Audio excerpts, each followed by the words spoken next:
Je voudrais particulièrement insister sur le fait que nous n'ouvrons donc pas ici un procès en inquisition pour désigner un ou des coupables à jeter aux orties. Il est plutôt question de tenir un débat lucide et serein, posé et apaisé, pour ausculter notre système judiciaire, identifier ses forces et faiblesses et rechercher ensemble les solutions aptes à refonder son fonctionnement et à améliorer ses performances. Je ne reviendrai pas ici sur les principes fondamentaux de la justice dans un état de droit, sinon pour en rappeler la quintessence, à savoir la séparation des pouvoirs, l'indépendance, l'impartialité et l'intime conviction du juge, l'égalité de tous devant la loi, la présomption d'innocence, le principe du contradictoire, le droit à un procès équitable et l'habeas corpus, bouclier contre les arrestations et détentions arbitraires.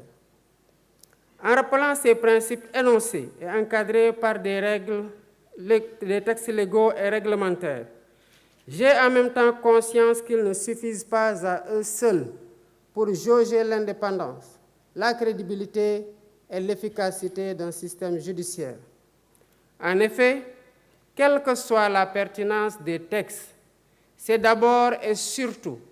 à l'aune de la pratique qu'on peut juger si un système judiciaire répond aux idéaux et exigences de l'état de droit. Voilà pourquoi, à travers ces assises, nous voulons interroger notre système judiciaire en revisitant ses règles et mécanismes afin de le perfectionner et le hisser à la hauteur des ambitions et aspirations de notre peuple. Les thématiques qui seront débattues incluent notamment le statut des magistrats,